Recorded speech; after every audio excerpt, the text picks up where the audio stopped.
Il-Prim Ministru Robert Abela inawgura l-iskola primarja Achille Ferris tal-Imsida. Din l-iskola ġdida fuq sit daqs ta' 10,000 metru kwadru imbniet mill-ġdid wara twaqqed dik li kien hemm preċedentament u issa i carbon neutral, jiġifieri ma toħloq l-ebda tip ta' tniġġis.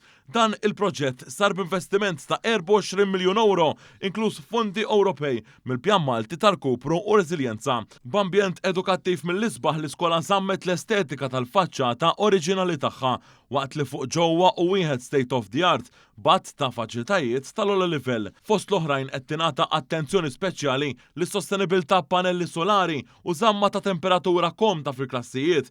Kollox din għandha madwar 40 klassi, minn barra klassijiet għal suġġetti speċifiċi bħall iżvilupp personali u soċjali, l-arti, il-mużika, ix-xjenza, il-litterizmu u l-etika. Fl-iskola hemm ukoll librerija pubblika u sala, spazju rikreattiv aħtiġijiet tal-komunità u aħnijiet tal-iskola fosthom għall-użu mis-Sea Scouts tal-Imsida. Taħt l-iskola hemm parkeġġ għal karozzi fuq żewġ livelli. Il-Prim Ministru Robert Abela fisser dan l-investiment bħala xempju ta' kwalità li tisir mill-Gvern fis-settur edukattiv. Dr. Abela sellem lill-edukaturi li huma mutur ewlieni fl-edukazzjoni ta' wliedna waqt li nnota l-aqwa ftehim settorjali maqbul għall-edukaturi bit-titjib fil-pagi u l-kundizzjonijiet il-kol ġejjin bis-saħħa ekonomika u soċjali li għandna f'pajjiżna. B'dawn joffru l-opportunità li pajjiżna jinvesti f'oqsma kruċjali bħalma hu s-settur edukattiv. Bil-Prim Ministru jirrimarka li għalhekk qed isiru investimenti b'mod kwalitattiv bħalma hi din l-iskola ġdida. Li jiġbor ġewwa fih il-prinċipju ta' fejn irridu naraw l-ekonomija tagħha timxi.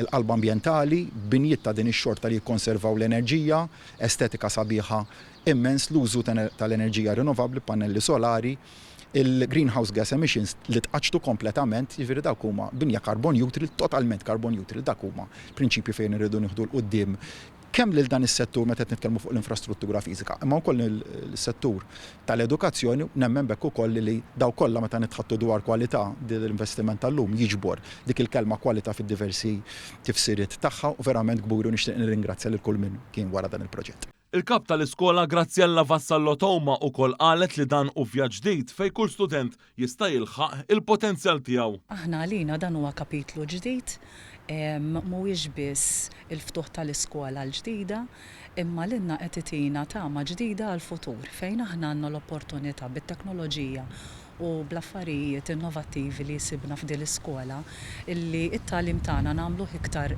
realistiku għat-tfal, iktar hands-on, allura t-tfal iktar ikunu predisposti biex jitgħallmu.